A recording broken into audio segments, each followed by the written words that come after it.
চট্টগ্রামে দেশি পেঁয়াজের সয়লাভ বাজার, পাইকারি খুচরা দামে বড় ফারাক, ব্যয়বহুল এখনও ভোক্তাদের কাছে। মধ্যপ্রাচ্যের যুদ্ধের ছায়া রাজশাহীর তেল বাজারে, পেট্রোল পাম্পের হুড়োহুড়ি, ৩০০ টাকার বেশি তেল পাচ্ছে না গ্রাহকরা। বাগেরহাটে পূবালী ব্যাংকের লকার থেকে ২০০ ভরি স্বর্ণ উধাও, তদন্তে পুলিশ, পিবিআই, কর্মকর্তা কর্মচারী জিজ্ঞাসাবাদ শুরু। ভোলার নদীতে ২ মাসের মাছ শিকারে নিষেধাজ্ঞা, ৭ দিনেও কর্মহীন জেলেদের ভাগ্যে জোটেনি ভিজিএফের চাল। এবং ঢালচরে পানির তীব্র সংকট, ১২,০০০ মানুষের জন্য টিউবওয়েল আছে মাত্র ৫০টি।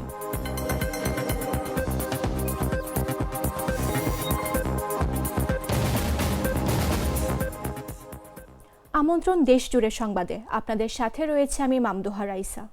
লাল সরিষার দানা থেকে তৈরি হয় প্রাণ সরিষার তেল, আসল ঝাঁঝে আসল স্বাদে। চট্টগ্রামের খাতুনগঞ্জ ও চাকতাই আড়তে দেশি পেঁয়াজের সরবরাহ বেড়ে গেছে। মাঠে নতুন ফসল ওঠায় পাইকারি দামে উল্লেখযোগ্য কমেছে। তবে খুচরা বাজারে সাধারণ ভোক্তা এখনও পূর্ণ সুবিধা পাচ্ছেন না। আড়তদাররা বলছেন, দেশি হালি জাতের পেঁয়াজ মান ও স্বাদে ভারতীয় পেঁয়াজকেও টেক্কা দিচ্ছে। পাইকারিতে পেঁয়াজ ১৮ থেকে ৪০ টাকা কেজিতে বিক্রি হলেও খুচরা বাজারে একই পেঁয়াজের দাম ৩০ থেকে ৬০ টাকায়। ভোক্তা সংগঠনগুলো অভিযোগ করেছে, পাইকারি ও খুচরা দামের মধ্যে বড় ফারাক থাকায় সাধারণ মানুষ কাঙ্ক্ষিত দামে পেঁয়াজ কিনতে পারছেন না। বিস্তারিত জাগোডেক্স রিপোর্টে।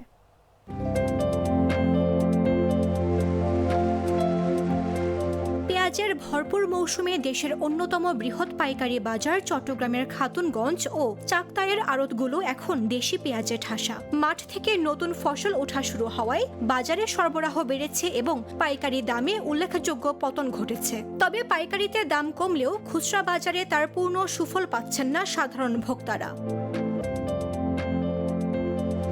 বৃহস্পতিবার সরেজমিনে খাতুনগঞ্জ ও চাকতাই ঘুরে দেখা যায়, প্রায় প্রতিটি আড়ত পেঁয়াজে ভর্তি। জায়গা সংকুলান না হওয়ায় অনেক ব্যবসায়ী আড়তের বাইরেও পেঁয়াজ সংরক্ষণ করছেন। বর্তমানে পাবনা, রাজবাড়ী, কুষ্টিয়া, চুয়াডাঙ্গা, ফরিদপুর ও মেহেরপুর সহ বিভিন্ন জেলা থেকে আসা শতভাগ দেশি পেঁয়াজই বাজারে বিক্রি হচ্ছে। পাইকারিতে জাত, মান ও আকার ভেদে পেঁয়াজ ১৮ থেকে ৪০ টাকা কেজিতে বিক্রি হলেও খুচরা বাজারে একই পেঁয়াজের দাম ৩০ থেকে ৬০ টাকা পর্যন্ত। আড়তদাররা বলছেন, দেশি হালি জাতের পেঁয়াজ এখন মান ও স্বাদে ভারতীয় পেঁয়াজকেও টেক্কা দিচ্ছে। ফলে বর্তমানে বাজারে ভারতীয় পেঁয়াজের উপস্থিতি নেই বললেই চলে। ব্যবসায়ীরা মনে করছেন, সঠিক সংরক্ষণ ব্যবস্থা ও কৃষকদের সহায়তা নিশ্চিত করা গেলে পেঁয়াজ উৎপাদনে দেশ প্রায় স্বয়ংসম্পূর্ণ হয়ে উঠতে পারে।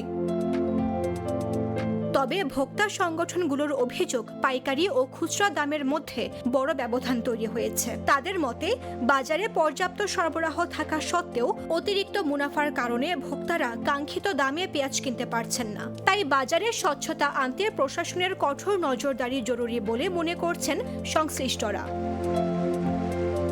নিউজ ডেস্ক, জাগো নিউজ। মধ্যপ্রাচ্যে চলমান যুদ্ধ পরিস্থিতির প্রভাব দেশে তেলের বাজারেও পড়তে শুরু করেছে। বিশেষ করে হরমুজ প্রণালী দিয়ে তেল সরবরাহে বিঘ্ন ঘটার আশঙ্কায় রাজশাহীতে হঠাৎ করে বেড়ে গেছে পেট্রোল ও অকটেনের চাহিদা। নগরীর বিভিন্ন পেট্রোল পাম্পে সকাল থেকেই দীর্ঘ লাইন দেখা যাচ্ছে।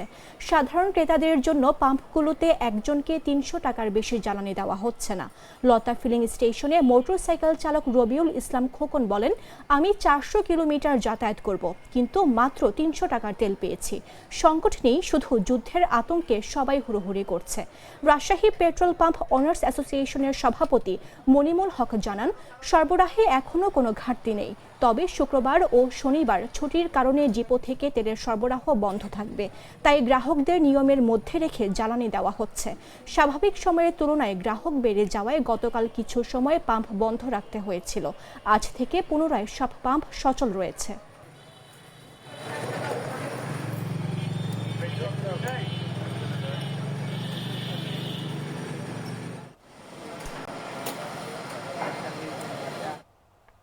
ভোলার মেঘনা ও তেতুলিয়া নদীতে ইলিশ সহ সব ধরনের মাছ শিকারে 2 মাসের নিষেধাজ্ঞার কারণে জেলার 7 উপজেলার প্রায় 3 লাখ জেলে কর্মহীন হয়ে পড়েছে। 1 মার্চ থেকে 30 এপ্রিল পর্যন্ত এই নিষেধাজ্ঞা চলবে। নদী ও মৎস্যঘাটে এখন শুনশান নীরবতা বিরাজ করছে। কেউ জাল মেরামত করছেন, কেউ ট্রলার ঠিক করছেন, কিন্তু আয় নেই। শিবপুর ও ধুনিয়া ইউনিয়নের জেলেরা জানিয়েছেন 7 দিন পার হলেও সরকারিভাবে চাল এখনো বিতরণ হয়নি। রমজানে পরিবার সহ কষ্টে দিন কাটাচ্ছেন জেলেরা। একদিকে কিস্তির চাপে অধিকাংশ জেলে বলছেন কিস্তি আদায় বন্ধ হয়নি, তাই আয়বিহীন অবস্থায় মাছ ধরতে বাধ্য হতে পারে। ভোলা জেলার কর্মকর্তা মোহাম্মদ ইকবাল হোসেন জানান, মানবিক সহায়তা কর্মসূচির আওতায় আগামী সপ্তাহে জেলেদের প্রতি পরিবার 40 কেজি করে ভিজিএফ চাল বিতরণ শুরু করবে। নিবন্ধন হালনাগাদ ও প্রকৃত জেলেদের মাঝে চাল বিতরণ নিশ্চিত করা হবে। মৎস্য বিভাগের ঘোষণায় 28 ফেব্রুয়ারি থেকে 30 এপ্রিল পর্যন্ত 190 কিলোমিটার এলাকায় মাছ শিকারে নিষেধাজ্ঞা চলবে। চাল না দেয়াতে মনে করেন মানুষ মন মরে বেরিয়েছে। 3 নাম্বার যাও 200টা মাছ আইছে, এখন মনে করেন জেলেরা মনে করেন নদীতে যায় না। তো অভিযান দিছে, আমরা পলাঞ্চলেন যে সরকার অভিযান দিছে যে আমরা কি দড়ি খাবো। অভিযান দিছে, আমরা উপরে আমরা চাউলের অপেক্ষা করতেছি, আজ দিব কাল দিব, ঠিক আছে। এখন পর্যন্ত আমরা চাউল পাই নাই। জেলে কাজ করি আজকে 10 বছর ধরে, এখনো আমার জেলে কার্ড হয়নি। 2বার করে আইডেন্টি কার্ড জমা দিয়েছে, এখনো জেলে কার্ড দেয়নি। এখন রমজান মাসে এখন কিছু মাছ পড়া ধরছে, এই সময় অভিযানটা দিয়ে দিছে। রমজানের পর অভিযানটা দিলে আমাদের ভালো হইতো, কিন্তু এখন রমজান মাসে অভিযানটা দিয়ে দিছে জেলেদের। মানে এখন জেলেরা কি করব, জেলেরা নিজেরাই কইতে আর এরা এরা পায় জেলে কাঠ। জেলে কাঠটা বানানো হয়েছে জেলেরাই কাঠ পায় না। তো আর এভাবে চলে কেমনে? 2 মাস অভিযান দিচ্ছে, আমরা 2 মাস বাড়িতে বেকার ঘুরি। আমরা প্রকৃত জেলে ভাই, আমাদেরকে সরকারে চাল দিচ্ছে, আমাদের মনে করেন জেলে কাঠ নাই। সরকার থেকে এটা আমাদের আবেদন, আমরা যে জেলে কাঠও ঠিক মতো পাই। এখন সংসারও চালাতে পারি না, কিস্তিও চালাতে পারি না। কিস্তিওয়ালারা দৈনিক বাসায় আসে, বাসায় এসা ওইটা কয় এইটা কয়, কিস্তি চালাতে হয়। কিস্তিগুলো বন্ধ করে দিল আমরা চলতে পারতাম। এখন অভিযান বন্ধ করবো, না তো কিস্তি বন্ধ করে দিতে হবে। লালমনিরহাট রেলওয়ের ভূসম্পত্তি বিভাগে সরকারি জমি ব্যবহারের নামে দুর্নীতির অভিযোগ ওঠে বিতর্কের কেন্দ্রে একজন কর্মকর্তা। অভিযোগ অনুযায়ী সরকারি নীতিমালা উপেক্ষা করে লাইসেন্সের নামে ব্যবসায়ীদের কাছ থেকে নগদ অর্থ আদায় করা হচ্ছে, যার বড় অংশ সরকারি কোষাগারে জমা পড়ছে না। বিষয়টি রংপুর বিভাগের 84টি স্টেশনের শতাধিক দোকানের সঙ্গে যুক্ত। অভিযুক্ত কর্মকর্তা নগদ টাকা নেওয়ার বিষয়টি স্বীকার করেছেন, তবে অন্য অভিযোগ অস্বীকার করেছেন। লালমনিরহাট রেলওয়ের ব্যবস্থাপক জানিয়েছেন, অভিযোগ প্রমাণিত হলে তদন্ত করে কঠোর ব্যবস্থা নেওয়া হবে। বিস্তারিত জাগোডেক্স রিপোর্টে। লালমনিরহাট রেলওয়ের ভূসম্পত্তি বিভাগে সরকারি রাজস্ব আদায়ের নামে অনিয়ম ও লাইসেন্স বাণিজ্যের অভিযোগ উঠেছে বিভাগীয় ভূসম্পত্তি কর্মকর্তা মোহাম্মদ মঞ্জুর হোসেনের বিরুদ্ধে। অভিযোগ রয়েছে, সরকারি নীতিমালা উপেক্ষা করে অফিসে বসেই অবৈধভাবে লাইসেন্স দেওয়ার নামে ব্যবসায়ীদের কাছ থেকে নগদ অর্থ আদায় করা হচ্ছে, যার বড় অংশই সরকারি কোষাগারে জমা পড়ছে না। রংপুর বিভাগের 8 জেলার 84টি স্টেশন এলাকা লালমনিরহাট রেলওয়ের এই বিভাগের আওতায়। দীর্ঘদিন ধরে এসব এলাকায় গড়ে উঠেছে শতাধিক দোকানপাট। অভিযোগ অনুযায়ী নিয়মিত উচ্ছেদের ভয় দেখিয়ে দোকানের তালা ঝুলিয়ে পরে ব্যবসায়ীদের অফিসে ডেকে লাইসেন্স দেওয়ার নামে মোটা অঙ্কের টাকা নেওয়া হয়। ভুক্তভোগীদের দাবি, অর্থ মন্ত্রণালয়ের নির্দেশনা অনুযায়ী তফসিলি ব্যাংকে রাজস্ব জমা দেওয়ার কথা থাকলেও বাস্তবে নগদ টাকা নেওয়া হচ্ছে। পরে তার অল্প অংশ ব্যাংকে জমা দিয়ে বাকিটা আত্মসাৎ করা হচ্ছে বলে অভিযোগ উঠেছে। স্টেশনে আমার দোকান আছে, এখানে আমাকে বলছে যে 8 বছরের একটা লাইসেন্স, ভ্যাট সহ 20,000 টাকা নাকি। পরে আমি দিছি, আমার একটা কাগজ দিছে, রিসিভ কপি দেয়নি। এখন রিসিভ কপির জন্য আছি। 1,25,000 টাকা আমি এই স্টেট অফিসার স্যারকে দিলাম। অনেকক্ষণ কথা বলার পর রিকোয়েস্ট করার পর ওনার 10% মানে 10 বছর ছাড়া ছাড়বেই না। রিকোয়েস্ট করার পর ওনার হাতে আমি দিলাম। আমার সাথে আরেকজন ছিল ফজলে নাম, উনি বরখাতা কলেজে একটা জব করেন, ছোট জব করেন। উনি ছিলেন, উনি 84,000 টাকা দিলেন ওনার যে জায়গা অনুযায়ী, যে লাইসেন্স একটা 1,25,000 টাকার বিনিময়ে এটা নাকি এই যে ধরনটা। অভিযোগ রয়েছে, কৃষি বা নার্সারির নামে দেয়া লাইসেন্স পরিবর্তন করে বাণিজ্যিক লাইসেন্স দেখানো হচ্ছে। পাশাপাশি চেষ্টা চলছে উন্মুক্ত দরপত্র ছাড়াই দোকান বৈধ করারও। তবে অভিযুক্ত কর্মকর্তা নগদ টাকা নেয়ার বিষয়টি স্বীকার করলেও অন্য অভিযোগ অস্বীকার করেছেন।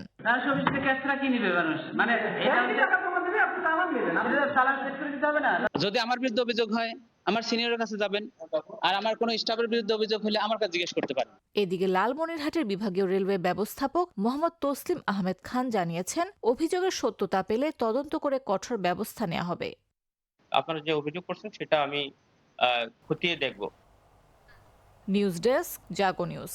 গ্লিটারের টুইন লেমন ও অ্যান্টিব্যাকটেরিয়াল ফর্মুলা বাসনকে চকচকে জীবাণুমুক্ত করে আমাদের দেয় গ্লিটার গ্যারান্টি। ভোলার চরফ্যাশন উপজেলার ঢালচর ইউনিয়নে 12,000 মানুষকে সেবা দিচ্ছে মাত্র 50টি টিউবওয়েল। এক কলসি পানি সংগ্রহ করতে নারীদের কখনো 30 মিনিট, কখনো 1 ঘন্টার পথ পাড়ি দিতে হয়। নদী ভাঙনে বিলীন হয়েছে অনেক টিউবওয়েল, আবার বছরের পর বছর বহু টিউবওয়েল নষ্ট হয়ে আছে। নিরাপদ পানির অভাবে কেউ নদী বা পুকুরের পানি পান করতে বাধ্য হচ্ছেন, যার ফলে ডায়রিয়া ও চর্মরোগের ঝুঁকি বাড়ছে। স্থানীয়রা দাবি করছেন অন্তত 500টি টিউবওয়েল স্থাপন করা হলে সংকট অনেকটাই কমে আসবে। বিস্তারিত জাগো ডেস্ক রিপোর্টে। মেঘনা নদী ও বঙ্গোপসাগরের মোহনায় অবস্থিত ভোলার চরফ্যাশন উপজেলার বিচ্ছিন্ন ঢালচর ইউনিয়নে বিশুদ্ধ পানির জন্য প্রতিদিন সংগ্রাম করছেন অসংখ্য মানুষ। প্রায় 12,000 মানুষের এই ইউনিয়নে নিরাপদ পানির ভরসা মাত্র 50টি টিউবওয়েল। এক কলসি পানির জন্য নারীদের হাঁটতে হয় 30 মিনিট থেকে 1 ঘন্টার দীর্ঘ পথ। নদী ভাঙনে বিলীন হয়েছে অনেক টিউবওয়েল, আবার বেশ কিছু নষ্ট হয়ে পড়ে আছে বছরের পর বছর। নতুন করে টিউবওয়েল স্থাপন না হওয়ায় সংকট দিন দিন আরও প্রকট হয়ে উঠছে। বিশুদ্ধ পানির অভাবে অনেকেই বাধ্য হয়ে নদী ও পুকুরের পানি পান করছেন। এতে বাড়ছে ডায়রিয়া, চর্মরোগ সহ বিভিন্ন পানিবাহিত রোগের ঝুঁকি। পানি আইন না, এবার আমরা পানি খাইতে হয়, গা গোসল ধুইতে হয়, রোজার মাস কত কষ্ট করতে আসি। আমাকে আশেপাশে কোনো টিউবওয়েল নাই, আমরা এমন জায়গায় আয়া বইছি, আমাকে এখান থেকে টিউবওয়েলের পানি আনতে গেলে 1-1.5 ঘন্টা লাগে। স্থানীয়দের দাবি, দ্রুত সময়ের মধ্যে অন্তত 500 টিউবওয়েল স্থাপন করা হলে ঢালচর ইউনিয়নের বিশুদ্ধ পানির সংকট অনেকটাই কমে আসবে। যদি আমাদের একটা কল দিত, আমাকে পানির কষ্ট থাকতো না, আমরা একটু শান্তিতে চলতাম। কখনো নদীর ঘাটে যাই, কখনো আনন্দর বাজারে যাই, বিন পুরুষের ভিতরে দেখা হয়, আমরা অনেক চলাফেরা করতে কষ্ট হয়। নতুন করে কোনো কল পাইতে আসি না, কোনো বাজেটও আসে না, পাইও না, দেও না। আমরা লবণ পানি ব্যবহার করি, ফুসকুনি পানি ব্যবহার করি, এভাবে যাবজ্জীবন আমরা কাটাইতেছি। তবে ভোলা জেলা জনস্বাস্থ্য প্রকৌশল অধিদপ্তর বলছে, বর্তমানে নতুন টিউবওয়েল স্থাপনের জন্য কোনো বরাদ্দ নেই। বরাদ্দ পাওয়া গেলে ঢালচরে প্রয়োজন অনুযায়ী আরও টিউবওয়েল বসানো হবে। সব মিলিয়ে বিশুদ্ধ পানির জন্য দীর্ঘ পথ পাড়ি দেয়া ঢালচরের মানুষের কাছে এখন বড় প্রশ্ন, কবে মিলবে নিরাপদ পানির স্থায়ী সমাধান? মামদুহা রাইসা, জাগো নিউজ। ফরিদপুরের পেঁয়াজ চাষিরা রমজানের আগে হঠাৎ বাজারে দাম কমে যাওয়ায় বড় ধরনের সংকটে পড়েছেন। বর্তমানে প্রতিমণ পেঁয়াজের দাম 950 থেকে 1100 টাকায় অবস্থান করছে, যা উৎপাদন খরচের তুলনায় কম। সালথা উপজেলায় চলতি মৌসুমে প্রায় 12,500 হেক্টর জমিতে পেঁয়াজের আবাদ হয়েছে। কৃষকরা জানান, সার, বীজ, কীটনাশক, শ্রমিক মজুরি ও সেচ খরচ মিলিয়ে প্রতিমণ উৎপাদন খরচ প্রায় 1400 থেকে 1500 টাকা। এতে তারা প্রতিমণ 500 থেকে 600 টাকা লোকসান করছেন। বালিয়া বাজারে কৃষক শফিকুল ইসলাম বলেন, কম দামে বিক্রি করতে বাধ্য হচ্ছি, আয় নেই। সালথা উপজেলা কৃষি কর্মকর্তা সুদর্শন শিকদার জানান, দাম মূলত বাজারের চাহিদার উপর নির্ভর করে। চাহিদা কম থাকায় অনেক কৃষক নগদ টাকার প্রয়োজনেই কম দামে পেঁয়াজ বিক্রি করছেন। তিনি কৃষকদের পরামর্শ দেন, যদি সম্ভব হয় কিছুদিন পেঁয়াজ সংরক্ষণ করে রাখা। সপ্তাহে কয়েকদিন উপজেলার বিভিন্ন ইউনিয়নে পেঁয়াজের হাট বসে। পাইকাররা ট্রাক ভর্তি পেঁয়াজ কিনে নিয়ে গেলেও স্থানীয় চাষিরা এখনো লোকসানে পড়ছেন।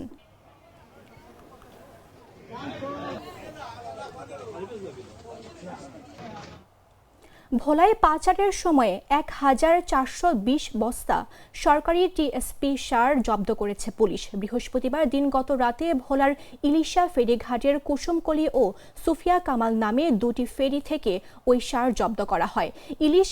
পুলিশ তদন্ত কেন্দ্রে ইনচার্জ মোহাম্মদ বশির আলম জানান, ভোলা থেকে 4 ট্রাকে করে 71 টন সার ইলিশ ঘাট দিয়ে ফেরিতে করে লক্ষ্মীপুরে পাচার হচ্ছে এমন গোপন সংবাদ পান তারা। পরে তারা অভিযান চালিয়ে ওই ট্রাক সহ 4 ইলিশা পুলিশ তদন্ত কেন্দ্রে নিয়ে আসেন। একসময় মোহাম্মদ আরমান নামে এক ট্রাক চালককে জিজ্ঞাসাবাদের জন্য নিয়ে গেলে বাকি 3 জন পুলিশের উপস্থিতি টের পেয়ে পালিয়ে গেছে। অন্যদিকে ভোলার বিএনসিডির BNDC deputy chief engineer Masud Parvez জানান, সারগুলো বরগুনায় যাওয়ার কথা ছিল, কিন্তু কেন তারা লক্ষ্মীপুরে রওনা করেছেন সেটি জানা নেই। আমাদের দায়িত্ব হচ্ছে গেট পাস সহ আমার গুদামের এরিয়া পর্যন্ত, গুদামের এরিয়ার বাইরে গেলে ওদের দায়িত্ব আমাদের না। এইটা তো আমি বলতে পারবো না। বোট লক্ষ্মীপুর দিকে ওরা বাইরে লক্ষ্মীপুর যায় না, ভোলা যায় না, কোথায় যায়, ওখানে লেখা আছে গেট পাশে বরগুনা। এটা তো বরগুনা, আমরা বরগুনা দিছি, এখান দিয়ে বরগুনা যাওয়ার লাইন আছে কিনা আমার জানা নাই। ভোলা জেলাধীন ইলিশা ঘাটে 4 ট্রাক টিএসপি সার পাচারের উদ্দেশ্যে ফেরিতে অবস্থান করতেছে। আমি বিষয়টি ভোলা জেলার পুলিশ সুপার মহোদয়কে অবহিত করি আমার সঙ্গী অফিসার ও ফোর্সসহ উক্ত ঘাটে গিয়া কবি সুফিয়া কামাল ফেরি হইতে 3 ট্রাক টিএসপি সার ও কুসুমপুরি ফেরি হইতে 1 ট্রাক টিএসপি সার জব্দ করিত সারের পরিমাণ 71 টন, যার আনুমানিক মূল্য 20 লক্ষ টাকা। উদ্ধারকৃত আলামত বিধি মোতাবেক আইনগত ব্যবস্থা গ্রহণ করা হইতেছে। প্রাথমিকভাবে ধারণা করা হইতেছে অসাধু ব্যক্তিরা কৃত্রিম সংকট তৈরি করার জন্য কালোবাজারের উদ্দেশ্যে এই সারগুলো ভোলা থেকে অন্যত্র পাচার করতেছিল।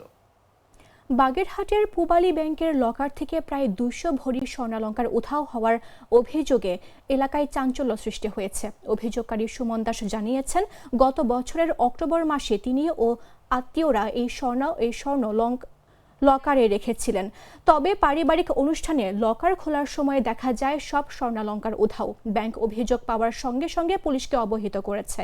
পুলিশ সিসিটিভি ফুটেজ পরীক্ষা করছে ও সংশ্লিষ্ট কর্মকর্তা কর্মচারীদের জিজ্ঞাসাবাদ করছে। 2 দিন আগে একই ভবনের একটি ক্যাশ ডিস্ট্রিবিউশন হাউস থেকে 33 লাখ টাকা আত্মসাতের ঘটনা তদন্তে আছে। বিস্তারিত জাগোডেক্স রিপোর্টে। বাগেরহাটে একটি ব্যাংকের লকার থেকে প্রায় 200 ভরি স্বর্ণালংকার খোয়া যাওয়ার অভিযোগে চাঞ্চল্যের সৃষ্টি হয়েছে। অভিযোগটি উঠেছে পূবালী ব্যাংক লিমিটেডের বাগেরহাট শাখাকে কেন্দ্র করে। ঘটনার পর বৃহস্পতিবার জেলা পুলিশের ঊর্ধ্বতন কর্মকর্তারা ঘটনাস্থল পরিদর্শন করেছেন। অভিযোগকারী গ্রাহক সুমন দাস জানান, গত বছরের 15 অক্টোবর তিনি নিজের ও আত্মীয় স্বজনের প্রায় 200 ভরি স্বর্ণালংকার ব্যাংকের লকারে জমা রাখেন। তবে বুধবার একটি পারিবারিক অনুষ্ঠানের জন্য লকার খুলতে গিয়ে তিনি দেখেন সেখানে কোনো স্বর্ণালংকার নেই।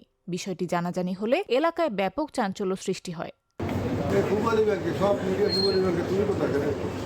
গ্রাহক সুমন দাস বলেন, পরিবারের একাধিক সদস্যের স্বর্ণালংকার সেখানে সংরক্ষিত ছিল। হঠাৎ সব উধাও হয়ে যাওয়ায় তারা মারাত্মক সংকটে পড়েছেন এবং ঘটনার সুষ্ঠু তদন্ত দাবি করেন। আমার এখানে একটা লকার আছে, সেই লকারে আমার পরিবার এবং আত্মীয় স্বজনের কিছু স্বর্ণালংকার আমি রেখে যাই। আমি গতকাল আমার বাসায় একটা অনুষ্ঠান থাকার জন্য আমি গতকাল এটা নিতে এসে দেখি আমার ওই লকারে কিছু নেই। ব্যাংক কর্তৃপক্ষ জানায়, গ্রাহকের অভিযোগ পাওয়ার পরপরই বিষয়টি আইনশৃঙ্খলা বাহিনীকে অবহিত করা হয়েছে। পুলিশ সিসিটিভি ফুটেজ পরীক্ষা করছে এবং সংশ্লিষ্ট কর্মকর্তা কর্মচারীদের জিজ্ঞাসাবাদ করা হচ্ছে। সুমন নামে একজন গ্রাহকের লকারে থাকা স্বর্ণ পাওয়া যাচ্ছে এবং এটা অভিযোগ সমর্থন করা হয়। ওই অভিযোগের ভিত্তিতে আমরা ব্যাংকে আসি এবং এটা ক্ষতি দেখছি যে কী ঘটছে। পরবর্তীতে আমরা তদন্ত করি, এটা আইনগত ব্যবস্থা। এদিকে ঘটনার মাত্র 2 দিন আগে একই ভবনের একটি ক্যাশ ডিস্ট্রিবিউশন হাউস থেকে প্রায় 33 লাখ টাকা আত্মসাতের অভিযোগে এক হিসাব রক্ষকের বিরুদ্ধে মামলা হয়েছে। দুটি ঘটনার তদন্তই এখন পুলিশের নজরে রয়েছে। নিউজ ডেস্ক, জাগো নিউজ। বাগেরহাটের সোহাগ শেখের 20 বছর ধরে গড়ে তোলা খামার। নিচ বাড়ির আঙিনায় 3 তলা বিশিষ্ট খামারটিতে গত 3 মাসে বার্ড ফ্লুতে প্রায় 8,000 মুরগি মারা গেছে। একসময় খামারটির লেয়ার মুরগি থেকে প্রতিদিন হাজার হাজার ডিম উৎপাদন হতো, কিন্তু 3 মাসের ব্যবধানে 2 দশকের গড়া স্বপ্ন শেষ হয়ে যাওয়ায় একদিকে যেমন ভেঙে পড়েছেন, অপরদিকে ঋণের চাপে দিশেহারা অবস্থা সোহাগের। খামারের অভিযোগ, ভালো সময়ে বিভিন্ন দোকানদার ও কিস্তির লোকেরা বাসায় এসে মালামাল ও লোন দিতে আগ্রহ দেখাতেন, খাবার ওষুধ পর্যন্ত বাড়িতে পৌঁছে দিতেন। এখন পরিস্থিতি খারাপ হওয়ায় তারাই দ্বিগুণ টাকা দাবি করছেন। 1 লাখ টাকার জায়গায় 2 লাখ টাকা দাবি করছে। দোকান থেকে যা পাওনা তার চেয়ে বেশি দাবি করছে। সময় চাচ্ছি, কেউ সময় দিচ্ছে না, উল্টো মামলা করার হুমকি দিচ্ছে। সোহাগের স্ত্রী আকালিমা বেগম বলেন, আমাদের সব শেষ হয়ে গেছে। যারা টাকা পাবে তারা যদি 1 বছর সময় দিত, আমরা আস্তে আস্তে শোধ করে দিতাম। এখন সবাই একসঙ্গে চাপ দিচ্ছে। উপজেলার প্রাণী সম্পদ কর্মকর্তা ডাক্তার পলাশ কুমার দাস বলেন, আমরা খামার পরিদর্শনে যাচ্ছি, নতুন নমুনা সংগ্রহ করে পরীক্ষা করা হবে। রিপোর্ট পাওয়ার পর প্রয়োজনীয় ব্যবস্থা নেওয়া হবে। আমার 20 বছরের সাধনার প্রজেক্ট, 20 বছরের পরিশ্রম করে যা তো শেষ হয়ে গেছে, মারা গেছে প্রায় লক্ষ কোটি টাকার উপর সম্পদ। তারপরে যারা আমার সুদিনের সময় যারা সাইদেশে খাবার দিয়ে গেছে, দিয়ে ডেকে লোন দিছে, সব প্রজেক্ট দেখে দিয়েছে। এই বছরটা আমার মুরগি থেকে মারা যাওয়ার পরতে এসে তারা বিভিন্ন রকম খাবার যা পাবে তার এক্সট্রা টাকা দাবি করতেছে। এখনই 10 বছর 20 বছর ব্যবসা করেছি, তাকেও 10 বছরের টাকা আমার এখনই দেওয়া লাগবে, এরকমভাবে রাস্তাঘাটে উঠে দিচ্ছে না, হুমকি দিচ্ছে। এখন যেভাবে হোক আমি যে টাকা আনিছি, খাবার আনিছি, টাকাগুলো নেওয়ান 1 লাখের জায়গায় 2 লাখ টাকা দাবি করতেছে। তারপর আমার স্বামীর হ্যারাসমেন্ট করতেছে। যেভাবে হোক আমার সময় দিয়ে আমার কাছ থেকে টাকাগুলো আস্তে আস্তে নিতে হবে। তারা কেউ সময় চাচ্ছে না। এখন এই বিপদ পড়েছি, এখন বিপদের জন্য এখন তারা এসে আমার চাপ দিতেছে। না, আমাদের বেতন সব বন্ধ করি না, আমাদের বেতন প্রতিনিয়ত চলতেছে। কোনো সমস্যা নেই, বেতনে তা যত কষ্ট হোক সে আমাদের বেতন দিয়ে যাচ্ছে। সে সমস্যা হচ্ছে কি আপনার ওই খাবারের গদ্দে হুমকি দিচ্ছে। দেখা গেলো যে 50,000 টাকা পাতো সে আনতে চাচ্ছে 1 লাখ টাকা। এখন আপনার ওই যে সময় খারাপ যাচ্ছে, মানুষ এখন বাগানে পড়ে, ওই অবশ্যই চায়, মানুষ এটা সুযোগ পাইছে না, এখন তো একটা সুযোগ পাওয়ার সময়। কিশোরগঞ্জের ঐতিহ্যবাহী পাগলা মসজিদের নিলাম সংক্রান্ত সংবাদ সংগ্রহ করতে গিয়ে 2 সাংবাদিকের ওপর বর্বরচিত হামলার প্রতিবাদে জেলা সাংবাদিকরা মানববন্ধন করেছেন। শুক্রবার সকাল 11:30টায় কালীবাড়ি চত্বরে মানববন্ধন আয়োজন করে কিশোরগঞ্জের বিভিন্ন সাংবাদিক সংগঠন। তারা সাংবাদিক নির্যাতন বন্ধ ও হামলাকারীদের দ্রুত গ্রেফতার করে দৃষ্টান্তমূলক শাস্তির দাবি জানান। ঘটনায় আহত হয়েছেন চ্যানেল 24-এর জেলার প্রতিনিধি খায়রুল আলম ফয়সাল এবং গ্লোবাল টেলিভিশনের জেলার প্রতিনিধি ফয়জুল ইসলাম ভুইয়া পিঙ্কু। ঘটনাস্থলে একটি সিন্ডিকেটের সঙ্গে তাদের সংঘর্ষ ঘটে। পরে আনসার সদস্যদের সহায়তায় তাদের হাসপাতালে ভর্তি করা হয়। ফয়জুল ইসলাম ভুইয়া পিঙ্কু বাদী হয়ে 8 জনের নাম উল্লেখ সহ আরও 8-10 জনকে অজ্ঞাতনামা আসামি করে হত্যা চেষ্টা মামলা দায়ের করেছেন। পুলিশ অভিযান চালিয়ে 2 জনকে গ্রেফতার করেছে। পুলিশ জানায় দ্রুত সময়ের মধ্যে অপরাধীদের গ্রেফতার করা হবে।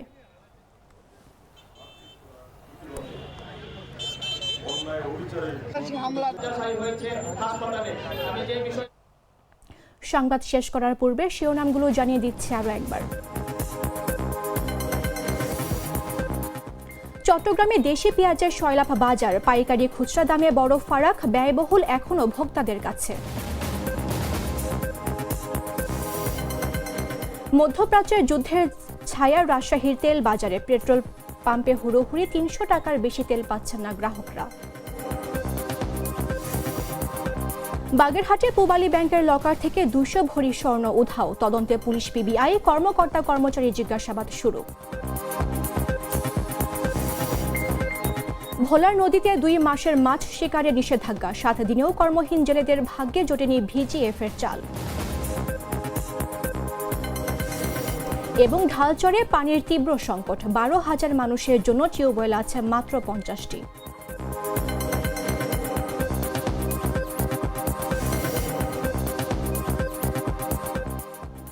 দর্শক, এই ছিল এখনকার মতো। প্রতি মুহূর্তে সর্বশেষ খবর পেতে ভিজিট করুন jagonews24.com।